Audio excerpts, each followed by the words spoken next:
Welcome, everyone, back to the Last Word podcast. As always, my name is Jay. I'm Rabbit. And we're here to talk to you about all kinds of wonderful things. I don't know if they're wonderful. You have a Some things are wonderful. Well, you have a book that you've recently been reading that you finished. You want to talk about? Yes. We want to give a really in-depth look at how far we've come, and I want to just share some thank yous and a story about a friend. So I think we'll jump right into it.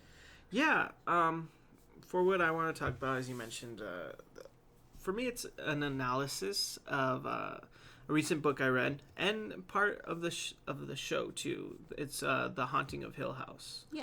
Which I watched the show first. It was last year when it came out. I watched it around this time last year, and this year, I read the book, and just my thoughts on both essentially, and a little bit of an analysis of it, or one thing I took away from it. I'm gonna mention a couple of quotes. And just go from there. Just talk about it, right? Yeah. I mean, what else are we gonna do? For those who don't know, The Haunting of Hill House was first a story written by Shirley Jackson. I think a long time, like in the 1920s, 30s, something like that. It was a long time ago. Yeah, longer than I thought, especially from watching the show. Right. And the show is a Netflix original show that came out this time last year. And I think they're doing a continuation in 2020. I'm not sure, but both very similar. But after reading the book, the show has a lot of differences from the book, but not in a bad way. After reading the book, I actually thought the show was better. Really? Yeah, way better. Both good, but the show was just way better.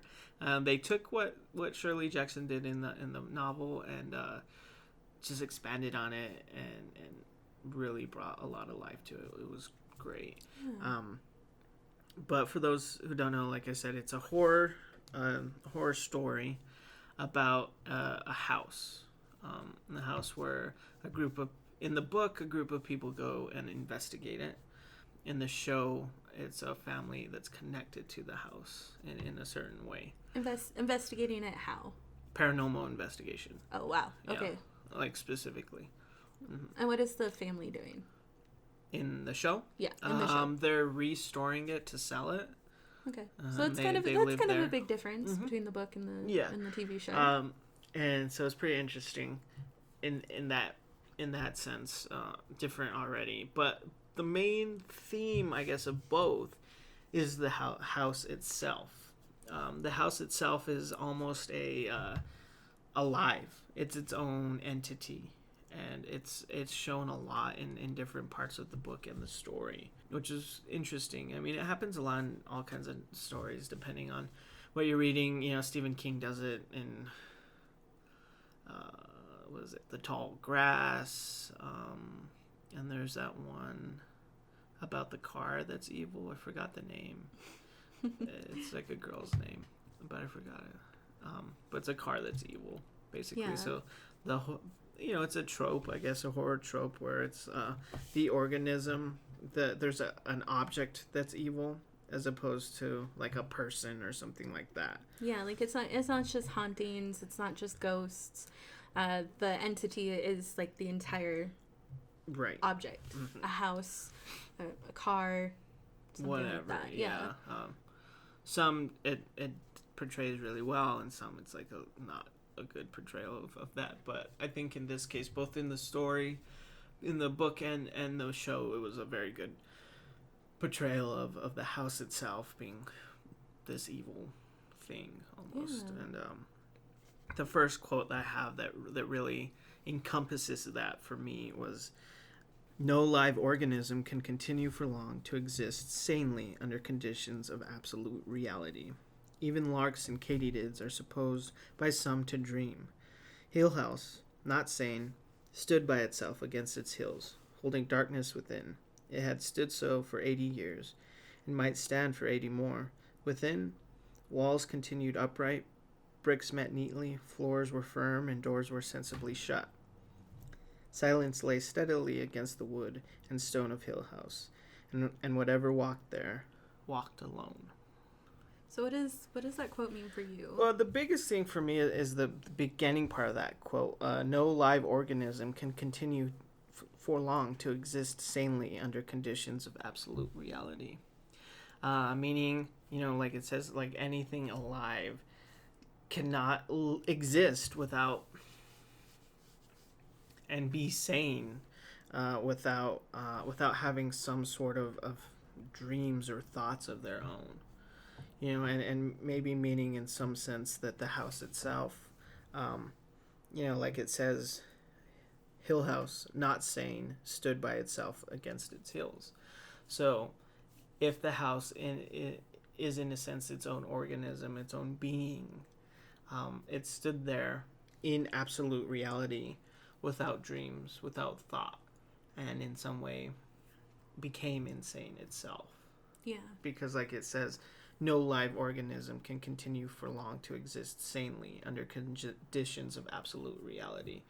Also meaning if a person was it lived for even 30 years with only reality, or what would be considered reality around them, without any, imaginative thoughts or even things, outlets like movies or shows or plays or whatever, just nothing at all, just complete absolute reality, you would go insane. Yeah. and that's what I was thinking when you were reading that quote. That's where I kind of took it. Mm-hmm. That I mean, if I didn't have my creative outlets, I would go crazy. Yeah. Be crazier than I am. And that's where it took me. Yeah. That's how I felt when you read it. And it's that quote is in the show, as obviously in the book as well, and it sums it up pretty accurately. The thought that the house itself is its own being, and the people inside are fighting against it in some way, or living with it in some way. And so it's very interesting. And in the story, it progresses to where they're fighting against it, and it can be pretty spooky. A lot of the stuff they're dealing with is pretty crazy. I think I came out just like a couple of times, so you had it on. Mm-hmm. And as we'll discuss later, probably the week after this, I love those kinds of things. I love scary movies and stuff like that, but you haven't watched it with me. No, I haven't, but the clips that I've seen are almost too much for me. Yeah, it's the show itself. Anyone who hasn't watched it and likes horror, watch The Haunting of Hill House. It's so good. But as far as the horror aspects of it, scary parts, it was pretty spooky. Yeah, like it's almost too much for me, just like the few minutes that I've seen. And it was spooky for me, but the story was good enough that I just wanted to keep going. Like I had to keep watching. Yeah. And this book is definitely not as spooky as the show, but there's definitely parts in it, in both that are respectfully scary. Yeah. And fear itself plays a big role, obviously, in the book and the show. And the second and last quote I have from that is, fear, the doctor said, is the relinquishment of logic, the willing relinquishing of reasonable patterns. We yield to it or we fight it, but we cannot meet it halfway. And really, I mean, it makes a lot of sense when you think about it. Fear itself, is, like it says, is the relinquishing of reasonable patterns. So, logic. When you're afraid, when you see something that scares you and frightens you, in these cases, very supernatural things, paranormal things, all logic is gone. It's the relinquishing of reasonable patterns, like the relinquishment of logic. It doesn't make sense, and that's fear. And we yield to it or we fight it, but we cannot meet it halfway, and that makes sense too. Like you either succumb to your fear, you're scared, or you fight it. I'm not afraid of this. Back. I don't know what this is. I'm not afraid of it. In any situation. but you can't meet it halfway. And it's true. You can't meet fear halfway. You're either scared and you're fighting it, or you're just scared. Yeah. And that's it. That's what I get out of it, and that's where I see it. So I love those quotes from it, and they say a lot, not about just about the story, but these situations in general. But for me, they really emphasize I guess at the end, a kind of conclusion I came to, or the analysis I took from it was, if the house is itself a creature, an organism, a thing, I feel like we could easily compare it to a person, right? And in some way, people can be haunted, just like Hill House is haunted. Yeah. And so maybe in the book, or in the show, these, because in the book, more so in the show, you see the entities that live there, and a lot of them in there, not all of them, but a lot of them have kind of a backstory to them that you learn a little bit in bits and pieces. And in some way, if that was a person, if the house was a person, these things inside them that are haunting them maybe aren't, a literal ghost, but it's envy, right? Yeah. It's jealousy. It's fear. It's doubt. It's anger. And, it's personified in the story and in the show as, an ugly ghost, or an envious ghost, or something spooky that you can visually see. But if the house was a person, those things can easily be what's haunting that person. And in some way, it could be literal people too. In a person's head, it can be, the abusive father, or the absent mother, or the friend that wasn't there. And so they're kind of left in our heads as this ugly being, right? And always there, trapping innocent people that come across us in our heads. Something lovely in our head can be turned into something ugly because of those things, because of those memories of those people, or because of the fear, or the anger, or the guilt, or whatever it is, those ugly thoughts that, if personified, would be terrifying creatures. And that happens in the show, and that happens in the book. These innocent people go into this place, and bad things happen. Yeah. And if bad things don't happen, they're forced to deal with this entity's ghosts. And that can be people in some way. If innocent people come around us, and an individual is haunted enough, is bothered enough, is carrying a lot of weight, that innocent person can possibly not escape unscathed. Something innocent and sweet can turn into something spoiled and bad.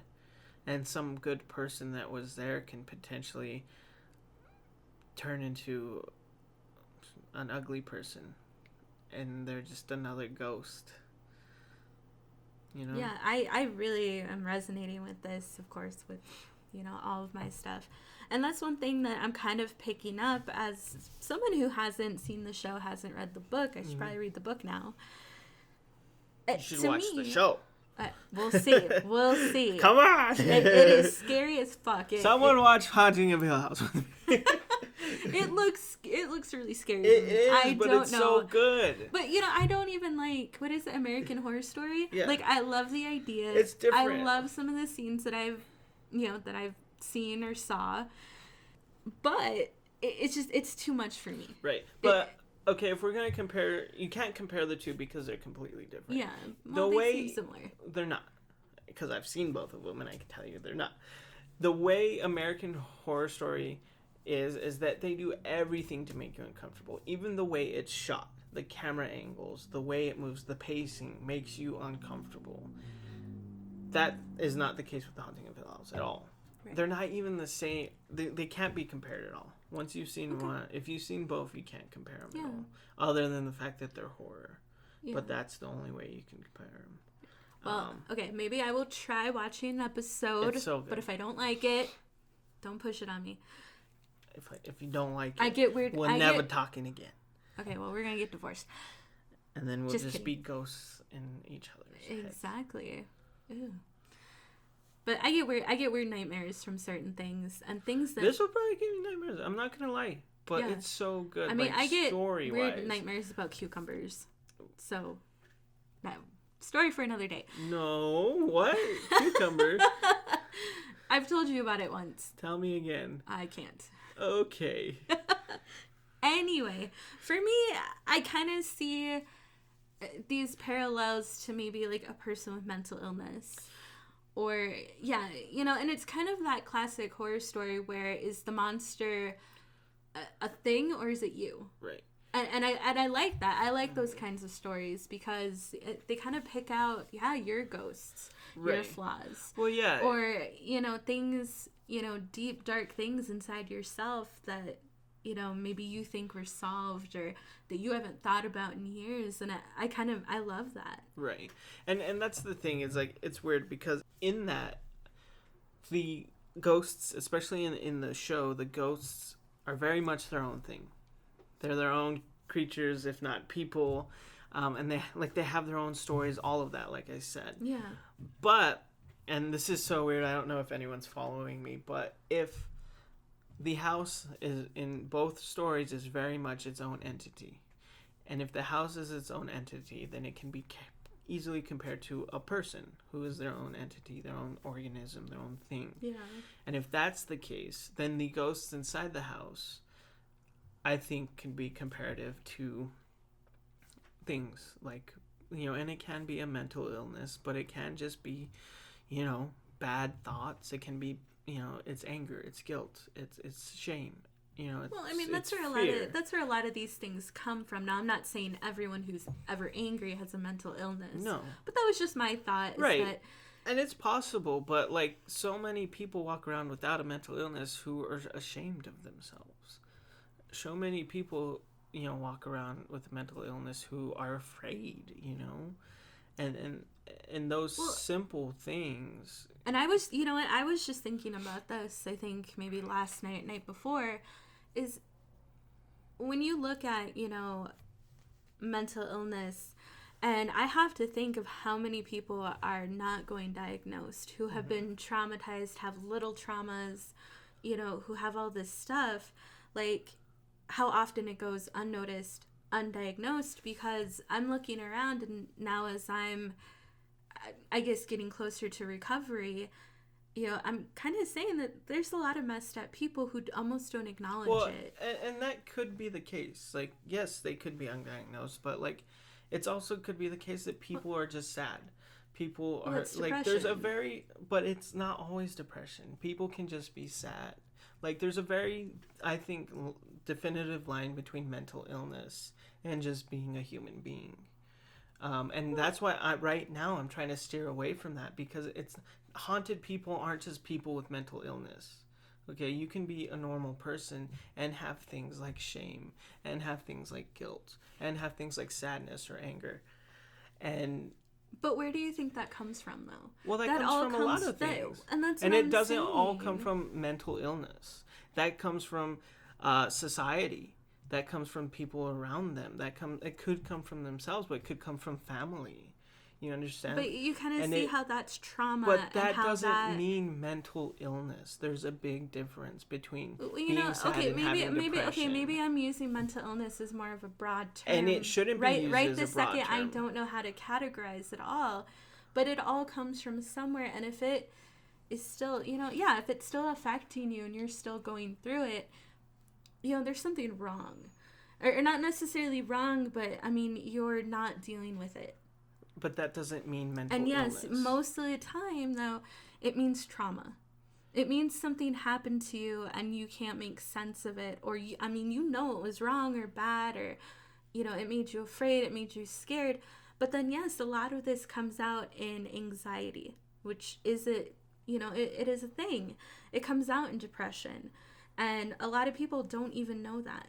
Right. They don't know, and those are mental illnesses. Yes, but it's not all mental illness. You're using it as this like blanket statement that everyone who's sad, oh, where does that come from? Oh, it's depression. No, I'm not And that's saying not the that. case. And what I'm saying, instead of putting this difference, instead of putting this line, mental illness or not, and maybe you should say mental health, because that's different than mental illness, because mental illness can be easily and very definitively defined, clinically defined. Mental health is kind of just health for a mind. All right, and that's probably a better term than what I'm. My point I'm trying to make in all of this is that mental illness or not, mental health or whatever, this can be anyone. This can be anyone. Yeah.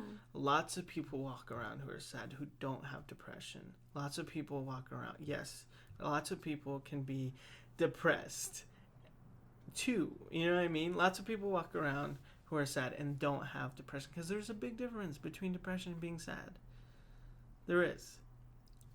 Okay, but if you're sad over days and those days become weeks and those weeks become months, but and what then if those months people aren't? Turn into years, and even if you think you were sad for a year but now you're okay, I mean that. But that's clearly mental illness.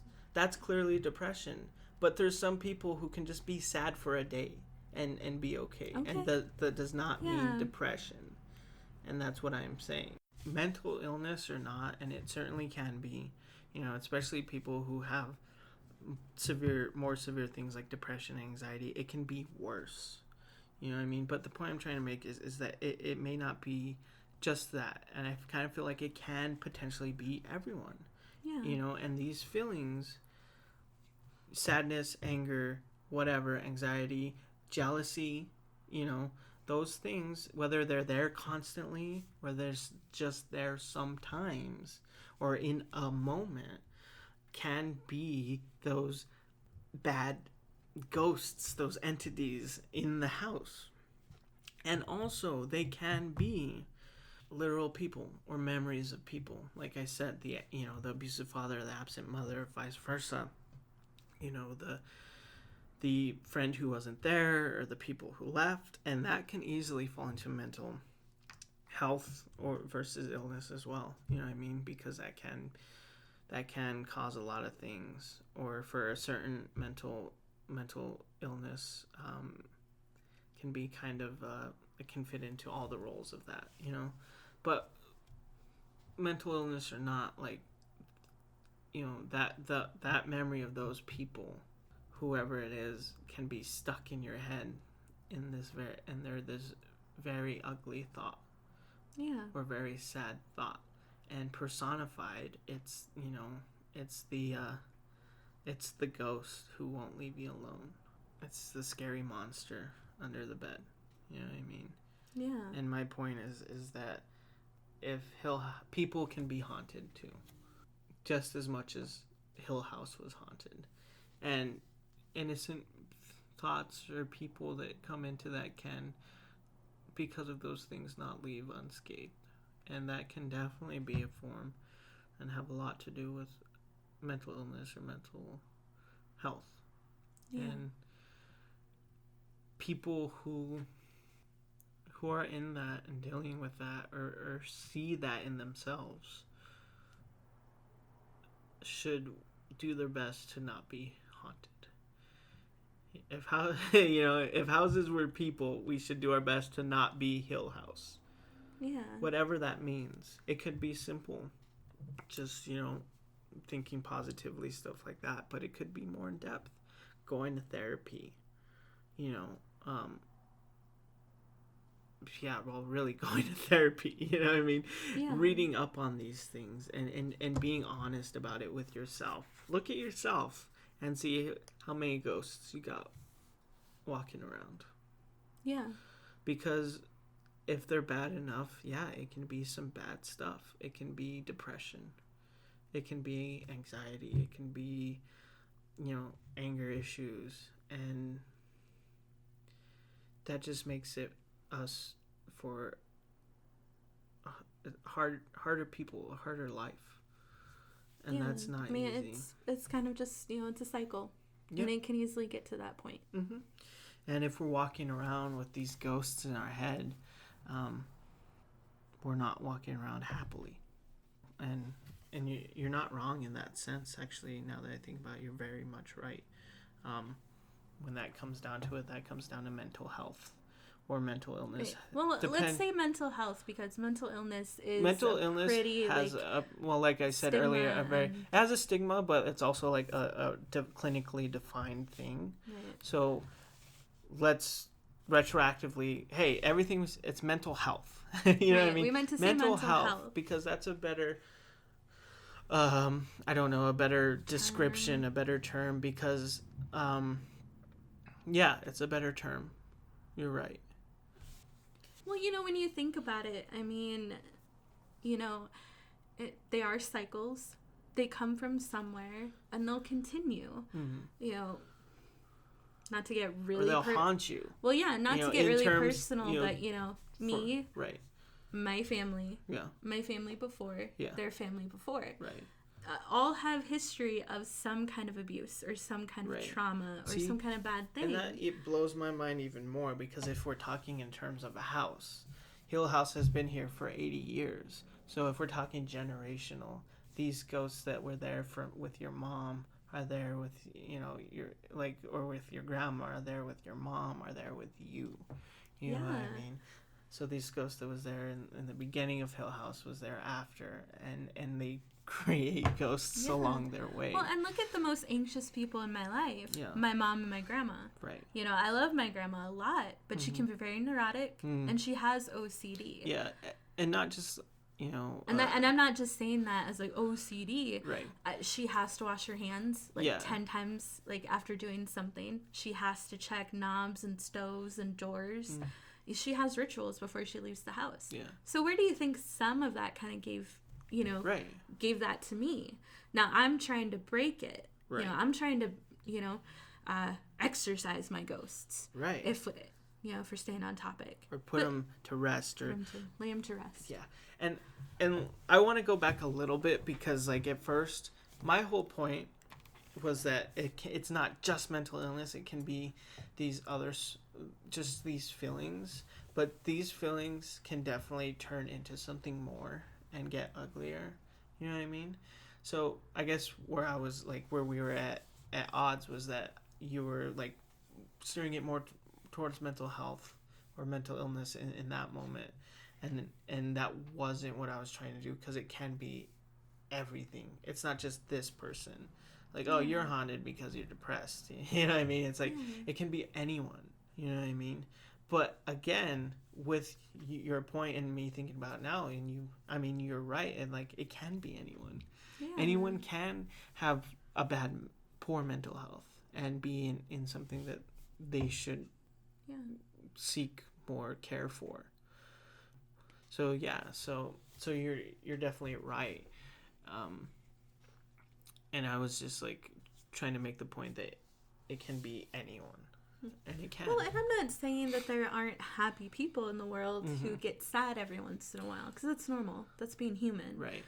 But if it's lasting, like I said, for days and then weeks and months, then there's something else going on. Well, yeah, and sometimes it isn't always cycles. And that's clear. It isn't always trauma. I would say if someone's sad for a week, then that's not normal, and there's probably something wrong there. Yeah. Right.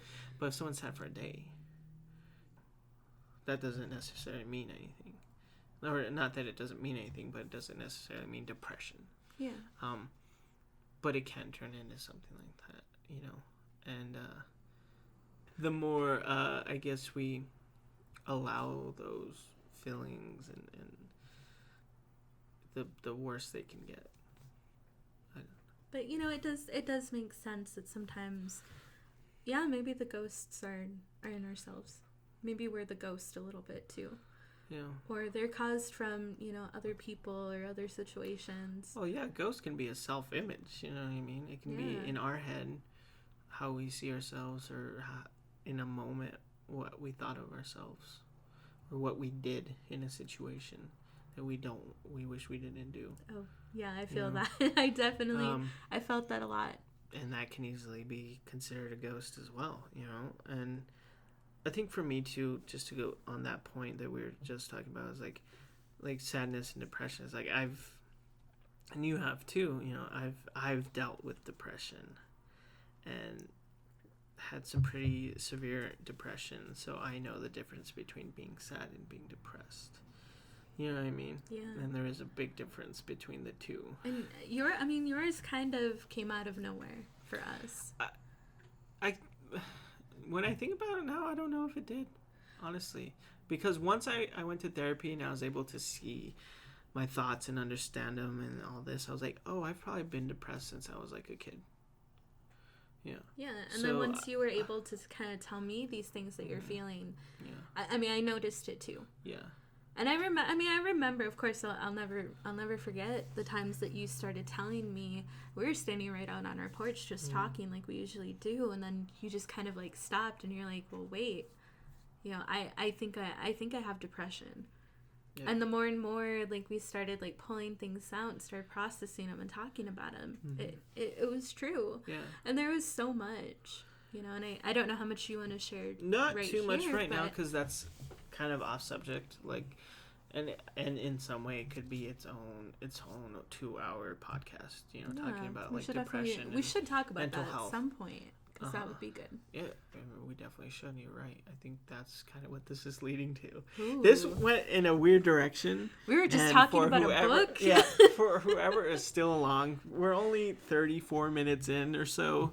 And for whoever is still along for the ride, thank you very much for sticking by. Yeah, we're very weird. We're strange. But I enjoy it. I enjoy it a lot. And I mean, it's interesting. If we were normal, everyday Joe Schmoes, we wouldn't have a freaking podcast. Or maybe we would, but I think it'd be at least a little more boring.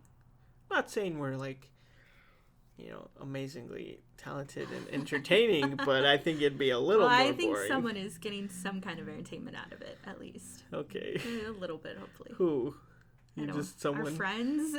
Just someone. I hope so, man. I mean, at the end of this, it could easily be. I'd be doing this, and if no one was listening, if essentially I'm just talking to myself, I would still be doing this. But just to go back to, let's try and rein it in here, I guess. Hill House being an entity can be being compared as a person. All those bad things inside of it, all those bad things that happened inside of it, all those people trapped who, that as a person, it is those things. It's the people who did them wrong, it's the family, it's the friends, it's the feelings, it's the envy, it's the anger, it's the sadness, and what we should all try to be is not haunted. We should not carry those ghosts around with us. We should not do that. If people were houses, we should try our best not to be like Hill House. And especially maybe the most insidious part of Hill House being that whenever something good comes into it, it destroys it. Some lovely person or thought in this, if we were people, if some good person comes into your life, or you have a good thought or a good feeling, we should not let all those other things, those ghosts, trap it and turn it into something like them. Yeah. That's what we should do. That's what we shouldn't do. That's a good point. Yeah.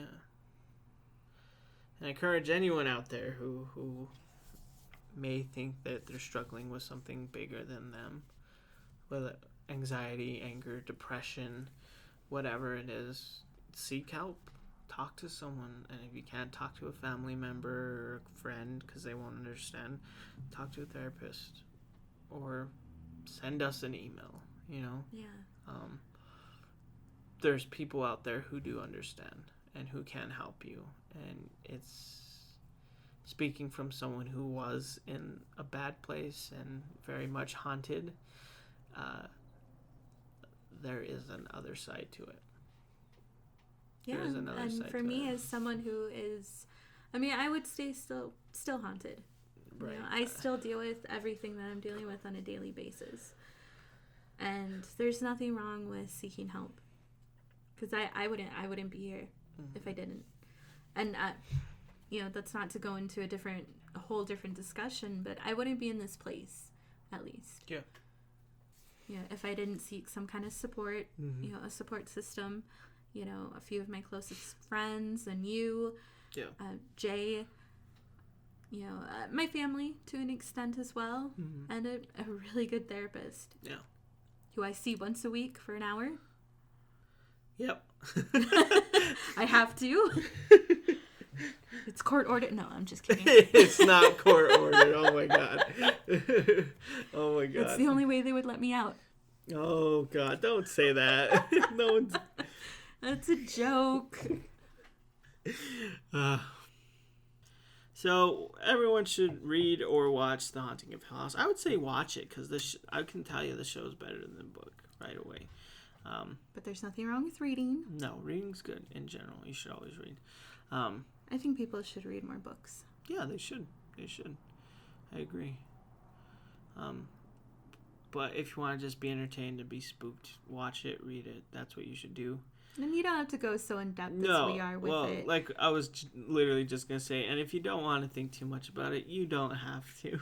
No, this is just our weird... This is how our brain works, my brain works. No, I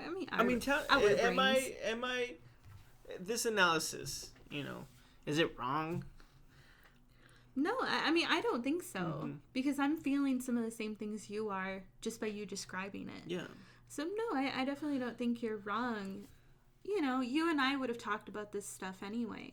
But now we have a microphone in front of us. Right. And I think that's the only thing that would be different.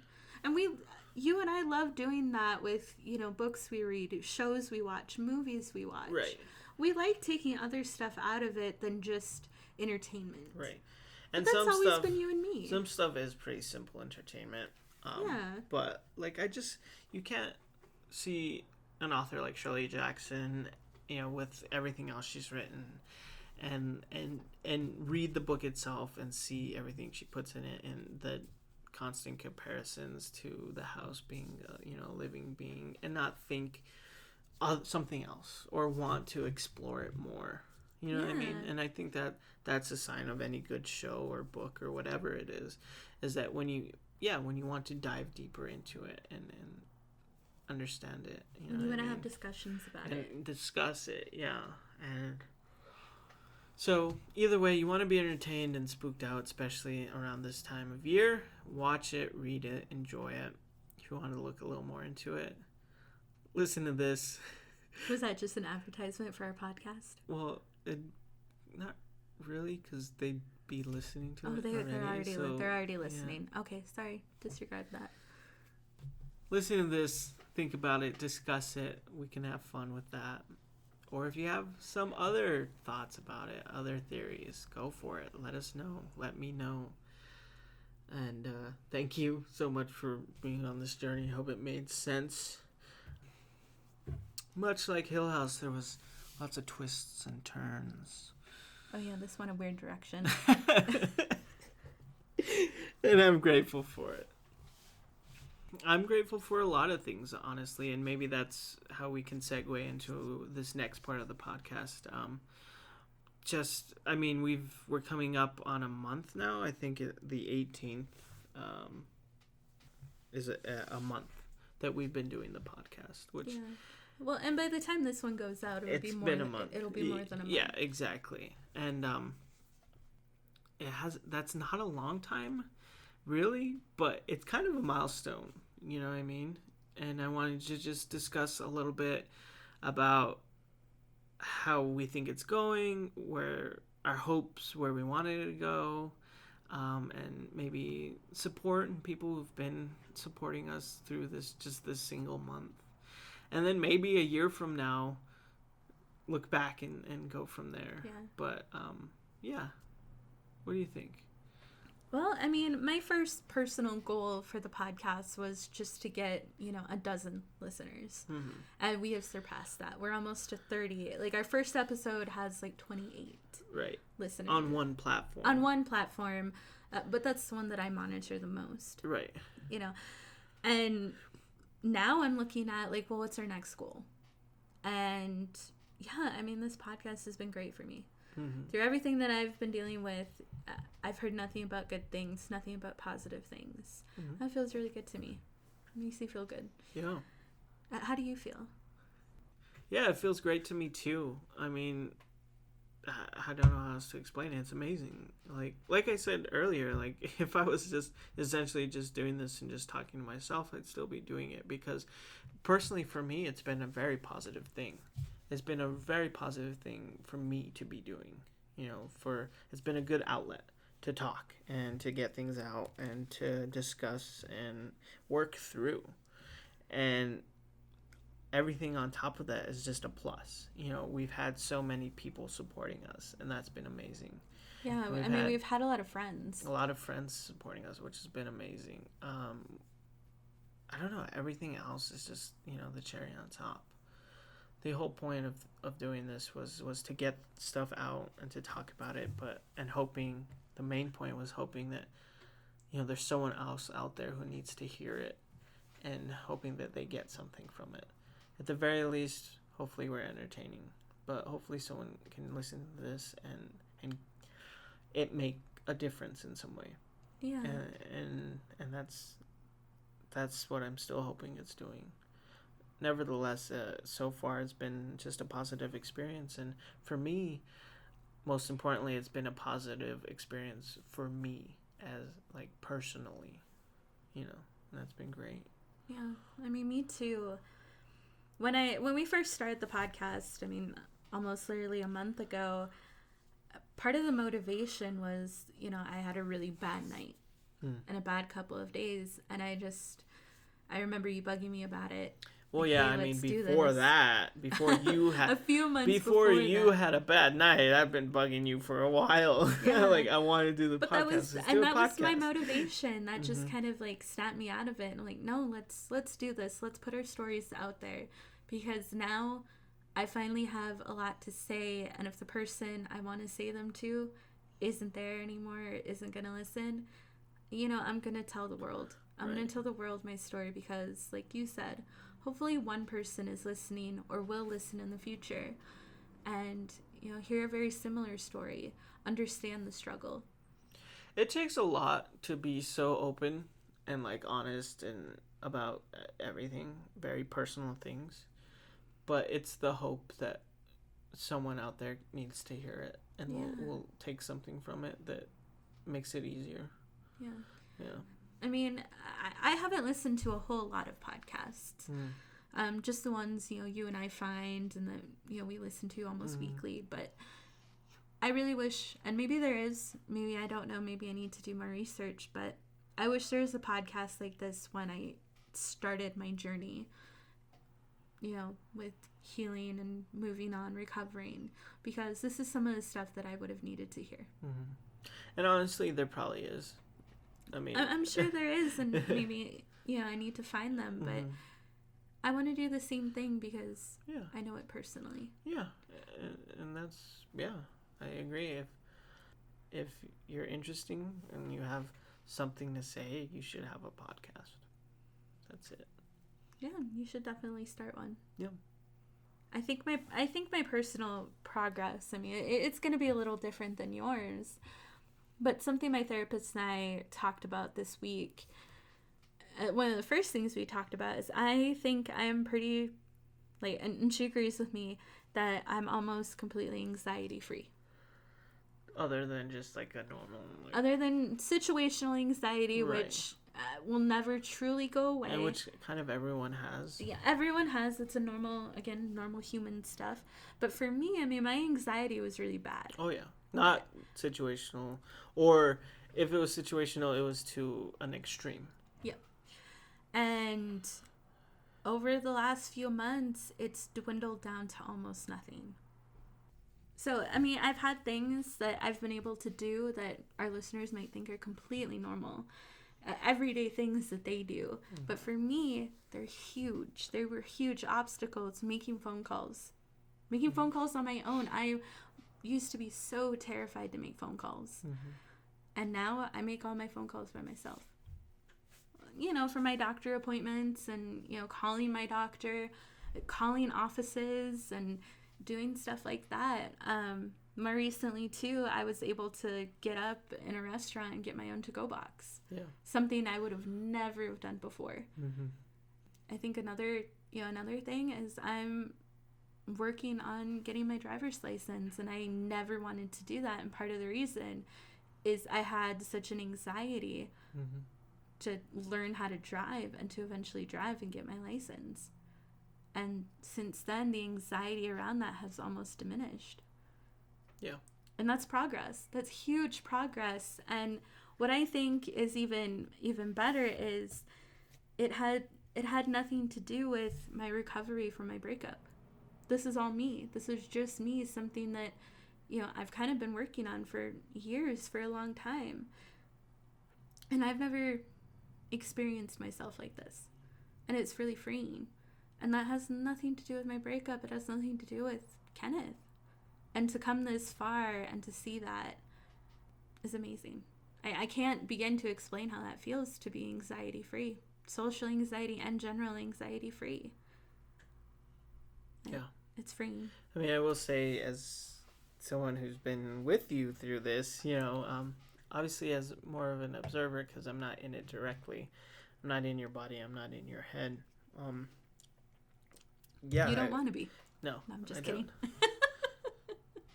It's Hill House. Yes, it is. I'm just kidding. I won't make it out alive. Seeing it as an observer, you know, I've noticed the difference too. Of course, yeah. Obviously, like, you're able to make your phone calls and stuff like that. As for your to-go box, you know, which, again, like you said, probably seem like small things to some people, especially people who don't have that type of anxiety. But, you know, it's always easy to say for someone who doesn't understand that. You know what I mean? Oh, who's never experienced that. Similar with depression, you know, someone who hasn't actually experienced depression, it's so easy for people to say, oh, well, you know, well, just be happy, you know, right. Or like, do some push-ups or whatever. And it's like, that is not the same thing. You know what I mean? So for anxiety, it's like, you know, I just make the call. I just ask. And it's not like that.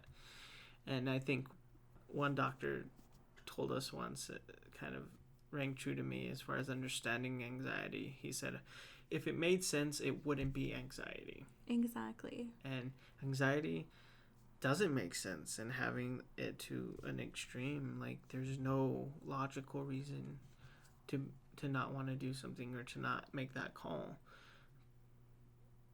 but it doesn't matter. Yeah. I mean, in my head, it used to be a real fear. Yeah. That something bad was gonna happen, and not like the house was gonna like explode suddenly. That's not really what I mean, but just that I don't know. A phrase that I tend to use a lot, or used to use a lot in therapy, was they'll think I'm weird. Mm-hmm. You know, they'll think something badly of me. And I kind of find that, and, you know, my therapist loves this. She loves when I say it, is, no, it's like, this is just normal human interaction. It's weird. It's awkward.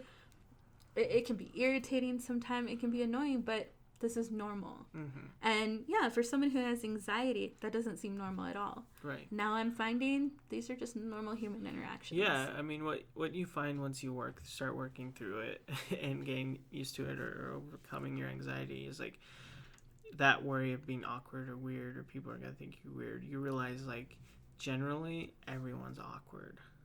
Like, you know what I mean? Like, when you have an interaction with another human being, and in your head you're like, whoa, they were awkward. Or like, wow, they're more awkward than me. You kind of realize it's like, oh, I guess it's not so bad. And I'm not that strange. Yeah.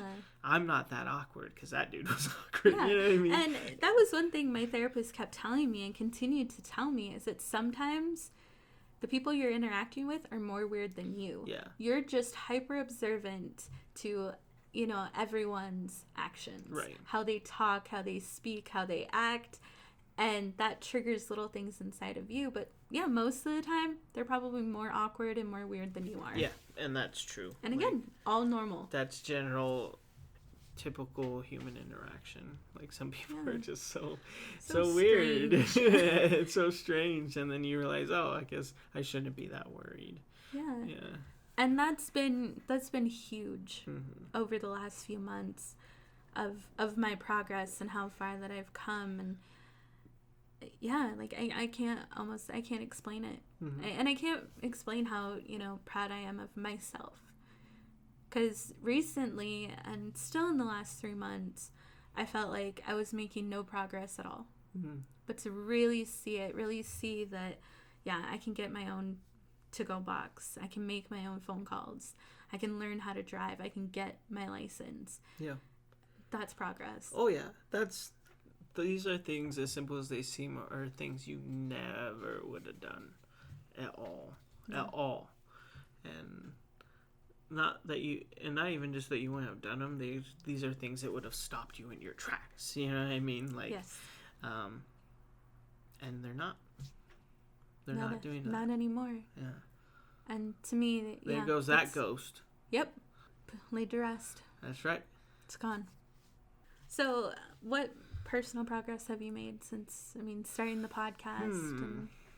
Well, I've felt comfortable as far as talking and being open, so that hasn't changed. If anything, it's gotten worse. I'm just more comfortable, which is bad for anyone listening. Oh my God. But really, it goes back to our episode a couple episodes ago, where that discussion on how I was realizing how I was like self-sabotaging myself. It was specific to relationships, but that's a personal thing, and that was progress because I'm not doing that anymore. You know what I mean? Yeah. And so I think that's something. And I don't know with the podcast if I would have stopped and taken the time. Maybe would have realized it, but would I have taken the time to talk about it and work through it? Maybe not. Right. Maybe I'd still be there. Process it. Maybe I'd still be there now. So in some way, the podcast just helps me be more conscious of my own self, my own thoughts. Because I'm always looking for something to talk about. I'm analyzing things to talk about them. And then so that, it's its own filter with myself.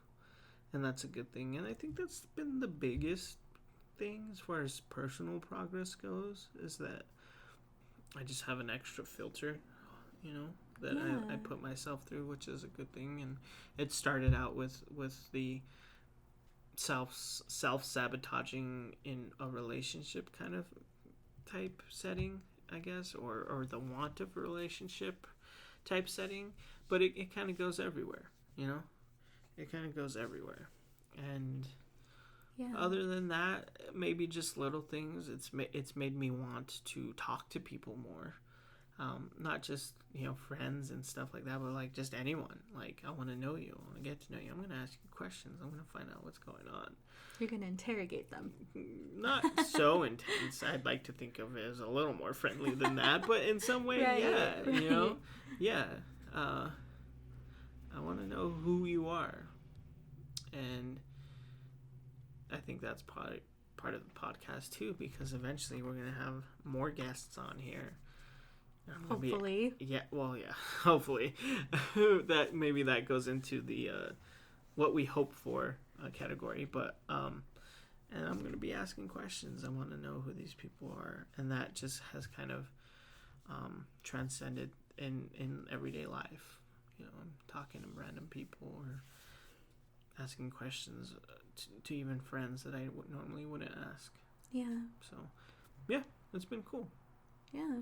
So some of the other little things that I would definitely call progress. We've been reading more books, and that's where you read your book that we talked about in the beginning of this episode. But I love to read, and not that I couldn't read or I didn't read while I was with Kenneth. It's just I didn't have necessarily the time, or at least I didn't take the time, and I definitely should have. But I've been reading more books. I think I go through 2 a month. Like I've read 6 by now. Or 6? 5. I think 4. It's a lot. 5. I mean, that's still a lot for me. Right. Because I think I read maybe 1 the whole time Kenneth and I were together. Mm-hmm. And yeah, so I love to read, and I just didn't have the time. I didn't take the time to read. And for me, it's been great. And yeah, just getting to read all these books that we've had on our bookshelf for maybe years, that I'm taking out now and I'm reading. Books that I've read before and I'm reading again. Right. Because, they're relevant, or they're self-help, or they specifically kind of go to things that I'm dealing with. Mm-hmm. To me, that's progress. Yeah. Yeah, I think it's great. Like you said, even I've been reading more, and it's been awesome. Like I wouldn't have had this discussion today without that, because I read the book, and that's great. It's been good. I think in some way it could be self-care, taking the time, sitting down, letting yourself relax, and it's great. I for me, it's self-care. I know not everyone likes to read or wants to read, and that's fine. But, or can read, and that's okay too. But for us, it's been great, and I've enjoyed it a lot. Yeah, me too. And I love getting new books, and I love all the things that we're doing. We've picked up old TV shows. Mm-hmm. We're rewatching TV shows. We're watching new ones that maybe we wouldn't have. We're finding new stuff all the time, and we're finally using Netflix and Hulu like we should, because we pay for it every month. We should. Yeah, damn it. We're watching movies. We're watching more movies, and you and I used to do that a lot. Yeah. Back before I was dating and before you were dating, and I love that you and I get to spend time together and watch movies again. We're planning on taking more trips and doing more things. Mm-hmm. We hope to go to Phoenix soon. We hope to go back to Silver City, interview some of our other friends. Yeah. There was a trip, or there was a talk of a trip to San Diego at some point, and I love San Diego. I want to go to Disneyland. Well, go to Disneyland. I'm scared. I'll go by myself. I don't care. Okay, I am scared of the characters. Okay. I have a weird, maybe I should talk about this in therapy, but I have an irrational fear of the characters because I don't like that they don't talk. It is creepy to me. But you like stuffed animals. It's different. Weird. It's different. You should talk about this in therapy. But I'll go by myself. I don't care. Okay. But the point is we have plans to do more things that we wouldn't have done a few months ago. Maybe I wouldn't have even have done had I been single, or not single, kind of single. Half single. Right. But yeah, I mean, we have so much that we want to do and so many things that we want to accomplish and experience. I call that progress. Yeah. I call it progress that I want to do those things, that I'm looking forward to them. Because, yeah, even up to, maybe a month ago, I wouldn't have been. Mm-hmm. It just sort of kind of made me sad to look at the future and to almost be excited about it, excited about the plans that we're making and the things we want to do. Mm-hmm. That, for me, means a lot. It means that no matter what or how many bad moods that I have or bad days that I have, that I am making some kind of progress to finally enjoying things again. Mm-hmm. So with all of the progress that we've been making, that I've been making, I really want to highlight and talk about some people that have been there for me during this really hard time. Without these people, I really don't know where I would be.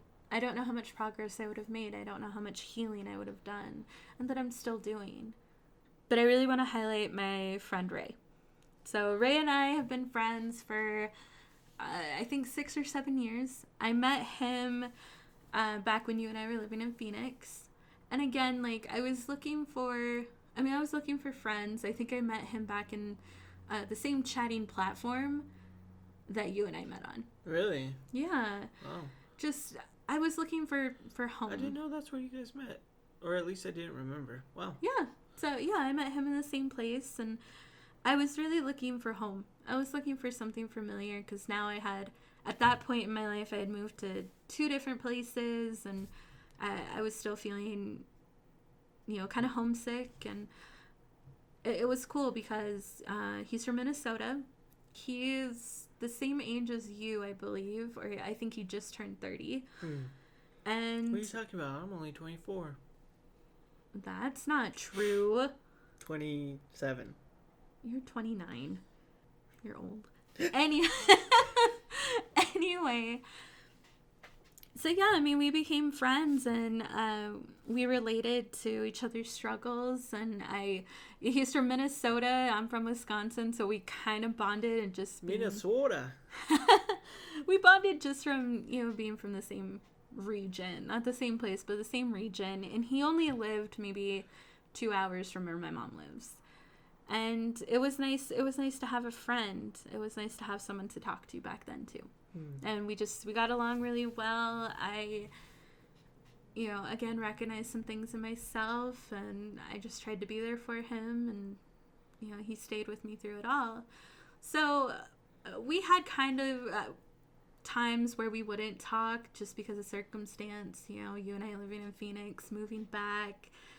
We lived with your parents for just a few months before we moved here. So, I mean, it was a lot, but Ray and I really reconnected when we officially moved to Las Cruces. And when we officially got here and we were going to stay here, and this is where we were going to live for a while, we started reconnecting. We started getting closer. We started talking on the phone more and more, and texting, and really getting to know each other, learning about each other's families, and our friends and our struggles, and that's where I really got to know him. But along with that came a kind of a turbulent friendship. And I think there's a few reasons for it, but one of the things is Ray and I got close enough that we started getting more intimate with each other. And now this was during a period of time where you at least kind of gave me permission to experiment a little bit more and to kind of see what I like or what I don't like. And in this period of time, I don't know if we I don't remember this. Yes, you do. I'm just kidding. Yes, you do. But no, I don't know if we actually sexted to completion. But, it's like there was some... You and him. Me and him. And there was some of that in this experimental period where, again, I was just trying to figure out what I like, what I don't like. But I kind of found out, and as I would continue to find out, that he's kind of a player. And it would suck for me because, of course, while I'm doing this, while I'm getting to know him, learning more about him, becoming closer, and then going on to be sort of intimate with him, I'm getting feelings. But then I'm also getting kind of hurt because then he's talking about, his girlfriends, essentially.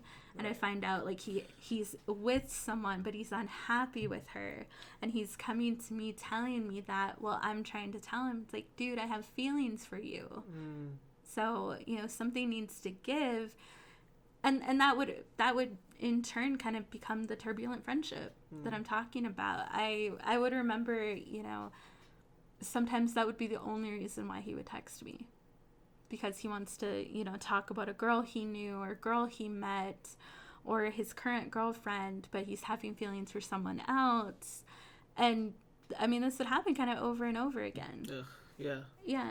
And as much as, I cared for him, it's just I can't, in a way, I can't help you. Right. I'm trying to be there for you. I'm trying to give you advice. And most of the time, him not taking it. Mm-hmm. So, I mean... I get that. Yeah. So Ray has been in some trouble, and even before I met him, and this is part of one of those things where he told me hey, I've been to prison before. And him telling me about, his criminal history. And he had actually went to jail, I think, twice. And he was only, at that time, like 28, 27. Yeah. Yeah. And he had already been to jail or prison for a couple of years. Oh. And it wasn't something that I was comfortable with at the time, necessarily, but I understood. And as long as what I thought was the right path, I would stay friends with him. And I know what that's like, and I can't go into personal detail, but, I have a family member who continues to make certain mistakes like that, and I didn't want to really be a part of it, but I thought that he was on the right track. And he had went to jail a couple of times, and he would basically disappear. I knew when he disappeared and didn't text me, or he wasn't on Facebook, or I couldn't text him, like he wouldn't reply, I knew that something had more than likely happened, that he had more than likely went to jail. Right. And so Ray and I, we stayed friends through all of this, kind of rocky, kind of, back and forth, sometimes hearing from each other, sometimes not. But what I remember the most is he was always there for me. Now, during some of this period of time, we were dealing with a lot of stuff with your family. There was a ton of stuff in my family going on at the time that aren't factors anymore, but he was always there for those. Mm-hmm. Whenever I told him, like, hey, something messed up just happened, he would let me rant to him. He would give me good advice, and most of the time I would take it. And he was just really there for me. He was a good source of support, and someone I could trust, that I could trust with all this stuff, because it wasn't easy. But he still had his problems. He still had the things going on, the same thing, with girls, or girls he knew, girls he liked. And I kind of saw the patterns start to form. And eventually, now I think this happened like about 3 years ago, 3.5. I noticed the pattern of kind of erratic behavior from him. I noticed he wasn't sleeping very much. He was up until 3, 4 in the morning.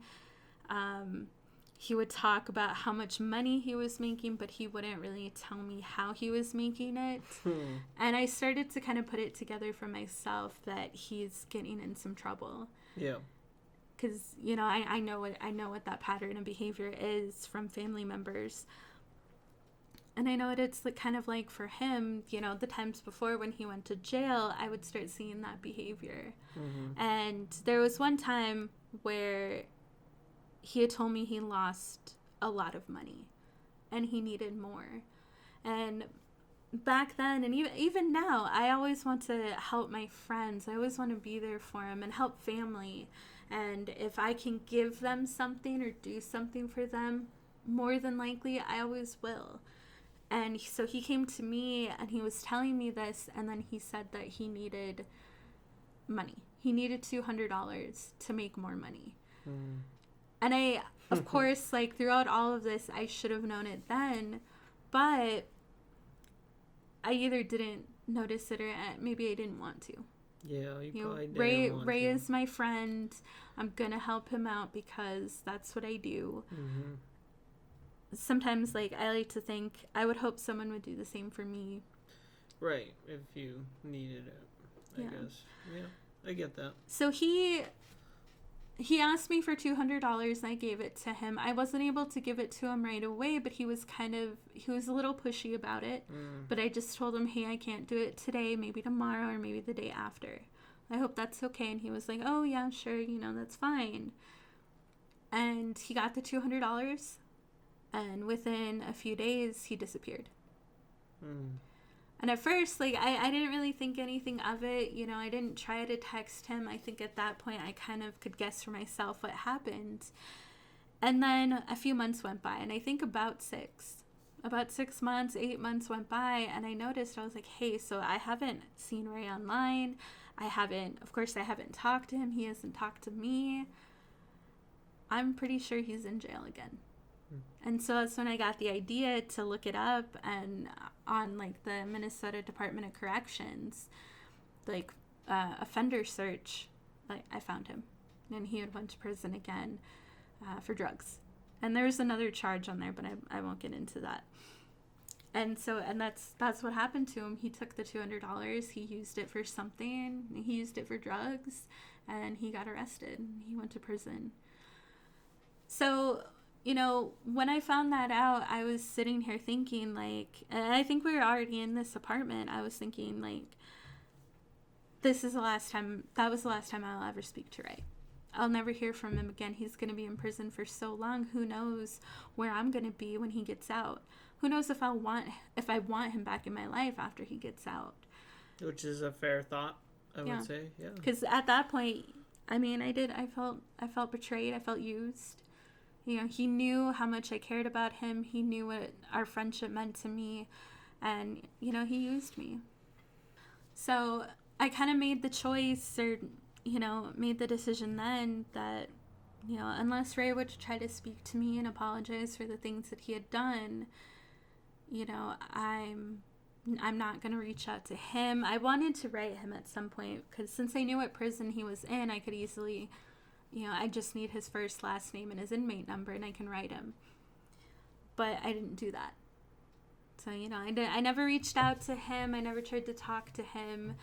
And I just thought, I think the friendship is over. I think Ray is never going to be my friend. I'm never going to hear from him again. That's it. And, Kenneth and I got together, and then that took up a whole year of my life.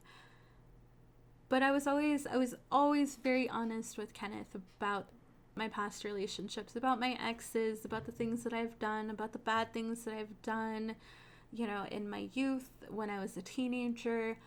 I told him everything. I felt like I could trust him enough to tell him about these things. And I told him about Ray because, it was relevant.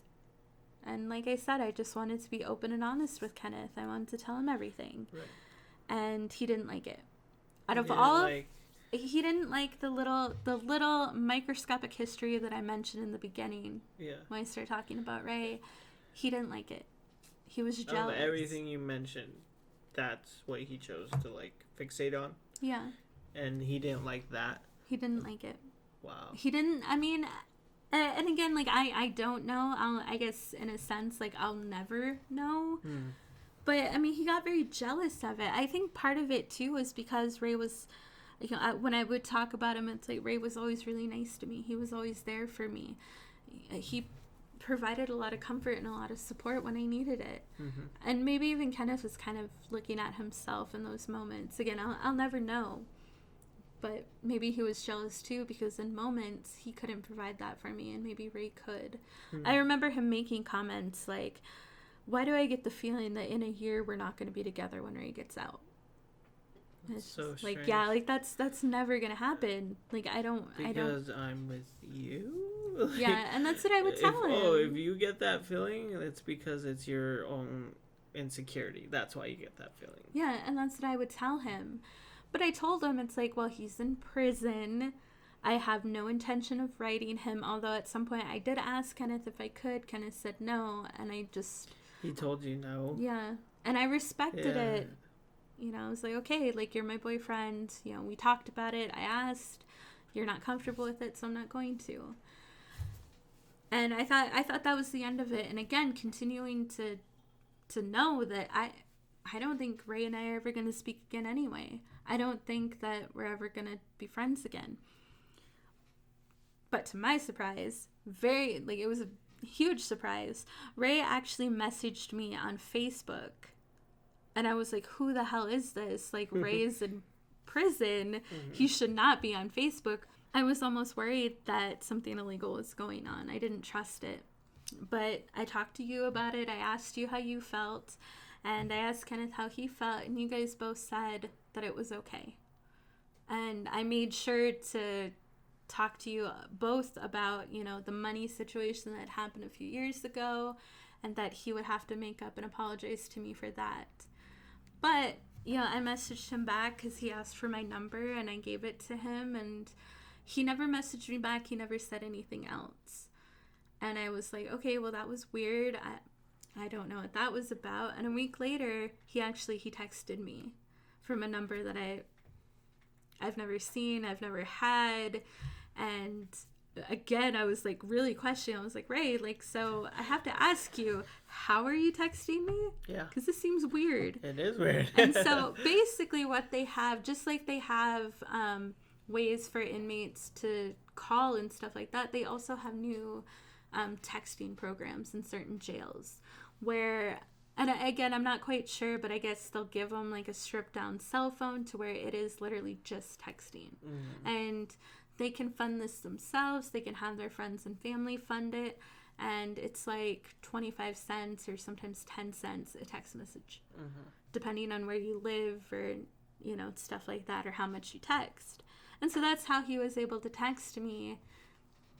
And again, we hadn't spoken. I'm kind of remembering a few things as I'm talking about them. But we did have a few little conversations, definitely before I met Kenneth, where he was out doing rehab for a few weeks, and he was able to get access to the internet. And so we did have a few conversations, but they weren't huge. Right. They weren't significant enough, and I guess they weren't significant enough for me to remember. But so we did talk a few times between these years, but they weren't big conversations. So here, you know, Ray and I are again, you know, we're friends and we're just talking. I tell him about, you know, us being polyamorous. I tell him the things that I've been doing. I talk to him a lot about Kenneth, you know, and I just tell him how Kenneth and I met, how long we've been together, some of the other stuff that we're into and some of the other stuff that we do. And now this kind of comes down to like the point where Kenneth and I are fighting a lot, and a lot of things happen between there. And one of the big fights Kenneth and I had, I was feeling terrible, and he had done the same thing he always does. He wouldn't call me. He hung up on me. He wouldn't call me, and when I tried to call him, his phone was off. And then he had also went out that night with his brother and his friend, or brothers, and he says his phone died, but I'm pretty sure he just ignored me. Now that I think about it, I'm pretty sure he just ignored me.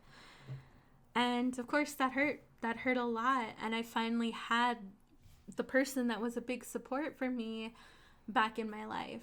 So I turned to him, and immediately, you know, I'm just like, hey, can we talk for a second? Like, can I just text you? I'm going through a really hard time. And he's like, yeah, sure, go for it. And I just start telling him everything. And he's just like, back to being that person he was before, just being there for me, just supporting me, just giving me advice, and, you know, even just giving me a pep talk. And later that night too, he actually is like, hey, do you need me to call? Because I remember, you know, how much better you used to feel when we were talking on the phone. You know, can I do that for you? Is that something that you're okay with? And I was like, sure. We haven't talked in years. Let's call. Yeah. And he called me, and the same thing. I was just talking to him about it, and he was just giving me a pep talk, just like he used to. And over the course of the last couple of months that Kenneth and I were together, that was all it was. Yeah. Is him just supporting me, figuratively talking me down, and being there for me. Being my friend again, being the best friend that I had all those years ago, being my friend now.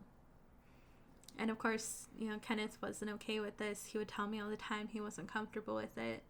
After that first phone call, Kenneth, of course, got very angry that Ray had called me. He didn't like it. I was like, dude, you weren't talking to me. Yeah, like, you literally turned your phone off and went out with, you know, your brother and your friend, and you completely left me in the dark. What was I supposed to do? You know, I turned to my friends. I turned to the other person in my life that is going to support me and is going to talk to me through this really difficult time. If you didn't want that, you shouldn't have hung up. You shouldn't have left. Should have ignored me. You shouldn't have ignored me. And not like, oh, you shouldn't have ignored me, but literally, like, you shouldn't have, like, turned off your phone or literally, like, ignored me. You know what I mean? Like, literally. And yeah, I mean, Kenneth had told me, like, that he wasn't comfortable with Ray and I talking on the phone. So Ray and I didn't talk on the phone anymore. And we just texted that whole time. But even after the breakup, Ray was there. Ray was like there the next night, and I was, of course, freaking out, crying. Again, him kind of having to talk me down and to calm me down and just be there for me. And that's why, I guess I'm telling his story. I talk about the background, I talk about the history, and when, how we met, when we met, and what history we had in our friendship, because Ray he's been a great person in my life. He's helped me so much the last few months, and he's continued to be there. And I've been there for him. I know his mom isn't doing so well, and he's needed a lot of support from me. Of course, to a point too, I've had to be there for him and support him, and be supportive to him. Talk to him about his mom, and also be a source of support, be a source of friendship, and really, really be there for him too. We've been close. We've been good friends.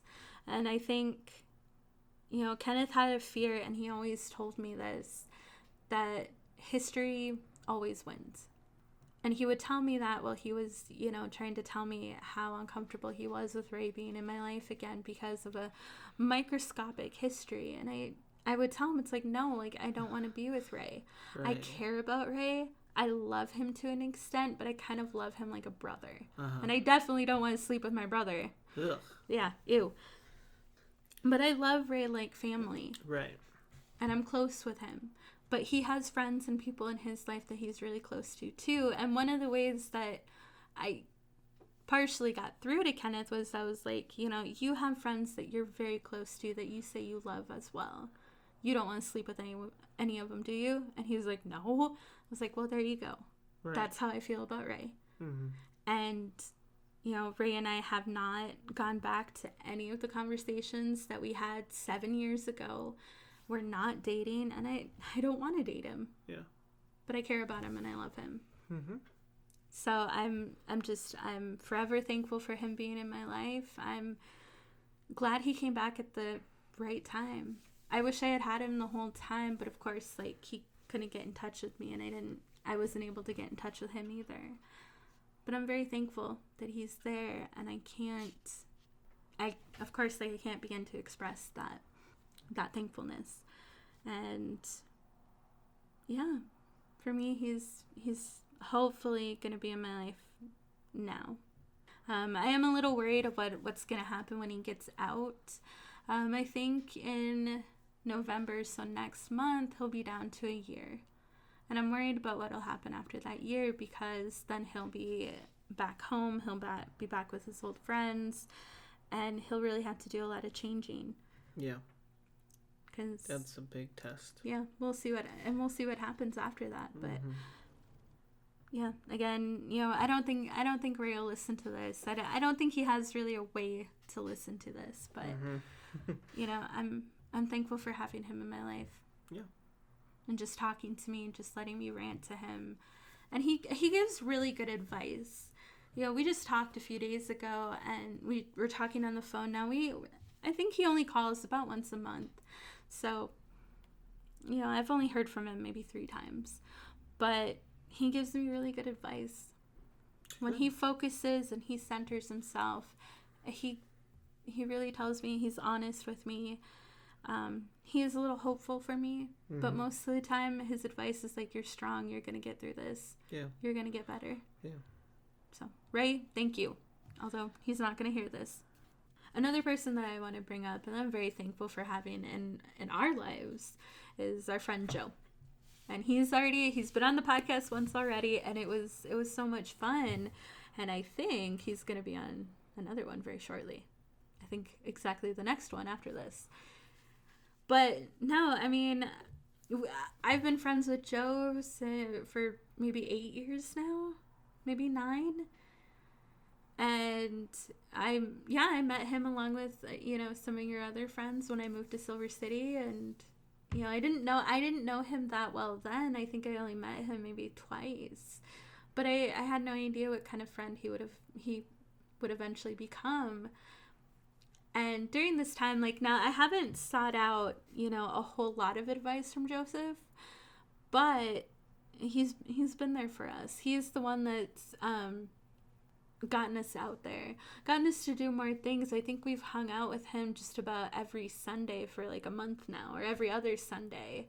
And yeah, I mean, he's the one that is getting us to do things, getting us out there, coming up with D&D one-shots. And recently you and I are talking about just continuing to do our D&D campaign. Yeah. Just us three. Mm-hmm. And so for me, Joseph, he's just been there. He's been a good distraction. Yeah. And he may not be one, at least personally for me, for like personal one-on-one advice, because usually his advice, although very good, it's just like get rid of him, get out of here, like, you don't have to deal with that shit anymore, like that's bullshit. All right, you want to go thrifting, right? Like, and that's you, and that's not a bad thing, because he's honest. It's all true. Because he's very honest, mm-hmm. But then he's just like, all right, let's go do something we love. Right. Let's go do something we want to do. Right. Let's go have a good time with people that are good in our lives. Yeah. Let's not dwell on the past. What's wrong with that? Yeah, and I don't know. I mean, what do you think about Joe being in our life in this kind of weird time, and this weird time for all of us? Yeah, well, I'm always grateful that he's in my life, period. He's my friend, and we've been friends for a very long time, as we've discussed already. And there was a point in my life where I thought I wouldn't have Joseph in my life anymore. There was a point with stuff that he was dealing with where I just never heard from him again, and I thought, well, This could be it. This could be the end of that.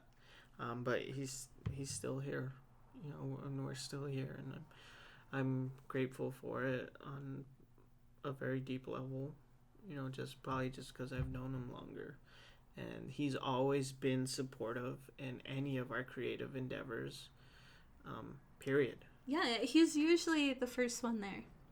Joseph has always supported us creatively. We come to him with a project. We came to him with the podcast, and he was like, yes, I want to record with you guys. And we're like, awesome. Mm-hmm. I love showing him all of my sewing projects, and him just getting this little like gleam in his eye, like he's so happy about it. And he loves looking at the things that I do. He loves showing us the things that he does. And yeah, I mean, he's came up with 2 really amazing D&D one-shots, mm-hmm. that are really creative and really, they're amazing. I love it. I don't know if I can do anything like that, but he's always supported us that way too. Yeah. I think it's just important for friends in general, especially for people who are creative, to have creative friends. And as Kevin Smith put it, surround yourself by people who say yes, or who say why not and not why. It could have easily been, when we tell someone, hey, I want to do a podcast, someone's reaction could be like, why? Yeah. But his reaction, and so many people's reactions, were like, yeah, why not? Do it. I'll be a guest. And that's what you should always surround yourself by, people who support you creatively. And he's supported us in that way a lot, and personally too. He's been there for us in that way a lot. I mean, that's what he's brought. That's what he's brought us. That's what he's brought me in this difficult time, is saying yes to the creativity, getting us out there, getting us to do more things, and bringing us really awesome creative D&D one-shots. And that's how he supports us. That's how he's been supportive. And, recently, too, as we're doing the podcast, as we've been talking, and I know he has hope to do more with us, I feel like we're also, or at least I'm getting to know Joseph in a different way. Yeah. With the things that he's shared with us, or mm-hmm. things that I've shared with him that he wants to talk more about, and how he relates it to his life. Right. Like, I didn't know how much, like, Joseph and I had in common. Mm-hmm. Like, until then. So Joe, he's been so important to me. I've really liked having him when I'm going through all of this, because it helps. Yeah. And I think a big part of it is because he is so creative, and he supports his friends. He loves his friends. We really love him too, and I'm very thankful for having him. And I've loved the 2 podcasts that one so far. They don't know about the other one, but Yes, I do now. Well, they do now, but I love the first podcast we recorded with him. I think a lot of other people loved it too, and then he couldn't wait to do it again. Mm-hmm. And we were excited to have him on again. Like, we couldn't wait. Mm-hmm. And, you and I have even talked about having him on kind of regularly now, because he brings so much more. And I don't think, and I'm sure he'll listen to this, but I don't think I've ever expressed how much I appreciate him, and his presence in our life. Yeah, and I appreciate everyone who supported us along this whole thing, Joseph definitely, but everyone else. I mean, there's been people who I'm not even directly friends with who have come to me and said, hey, I listened to the podcast, and that's been great. So I'm very appreciative of that, and I'm very appreciative of the people who I know directly who have supported us, I don't want to just name names, but I kind of do.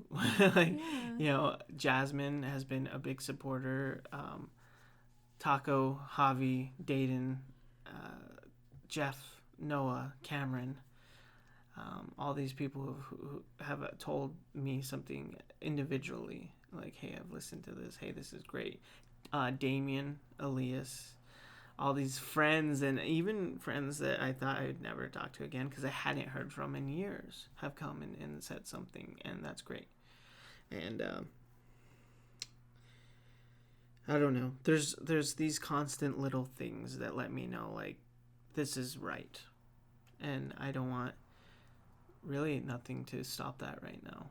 No amount of what could be considered upsets or rejections or whatever. I just want to keep going because this has been good for me, and I think it's been good for me too. Good for a lot of people, and I'm very grateful for everyone who supported us. Coming up on this month here, a month of doing this, it's pretty surprising. Yeah, I mean, we never set a goal of like how long we wanted to do it before we stop doing it, or just to see where it takes us. We never said that. We're just gonna keep going until we don't want to anymore. Yeah. And looking at this past month and the good things that have come out of it, I think we're gonna keep going for a long time. Yeah. We're gonna go for a while. I'm gonna go until it's not good for me anymore, until I'm not enjoying it, or it's not a positive has a positive effect on me. That's when I'll stop. Yep. And that goes for me too. So where do you see yourself in a year, personally and with the podcast? Just a year, or what do I hope for completely? I would say for a year, but also, let's talk about some I have some dreams. Pretty broad hopes and dreams for it, in general. But if we're talking just a year, I hope we're still doing it in a year. Yeah, a year from now, I hope we're just getting better, not just at speaking and doing a podcast, but like technically as well. I hope we're doing better. And I don't know, I just hope everything that we're doing now just grows. I hope that, we just get more listeners, we get more followers, that whole thing. I hope that we reach more people. I think at the end of this, a year from now, 10 years from now, however long, like, my main goal, my number one thing is that I always want this to reach people who need it. At the very least, I hope it entertains, but I also hope it gets to the people who need it. And for a year, I just want everything we're doing to just be times 100. You know what I mean? Yeah. And that would be great. Anything broader than that, anything that helps us to where we can focus on this full time and just put all my time into something creative would be great. So brand deals that help me not, have to work, anymore. Right. And just help us focus on podcast 100% would be amazing, because there's things I would like to do with the podcast, have separate podcasts, in the podcast vein, but on different topics or something like that. Specific I've topics talked or about in the something. first podcast about certain things I want to do, and then whatever from there. You know what I mean? Sky's the limit. More guests, more interviews, a studio, and then branching out, moving westward. Yeah. And like literally westward, and hitting the coast and seeing what they know. That would be great. I mean, that would be awesome, and that's how I feel too. I would love to make this our career. Mm-hmm. I would love to make this something that we do. Mm-hmm. That hey, this is our job. That would be awesome. Yeah. I definitely want to reach more people, and I want to help some people too. Yeah, that's, again, like the main goal, no matter how much we're doing this or if it's full time or not. Like, I just, always the main goal is reaching someone. You know what I mean? And that's it. That's the main goal for me. Yeah. And everything else is just extra awesomeness. Yeah. I want to be recognized, and eventually I would love to, be on other people's podcasts. Oh, yes, of course. Like, I could go on and on about the dream podcasts and the dream people that I want on ours. There's so many. Mm-hmm. Because I would love to talk to Dr. Drew.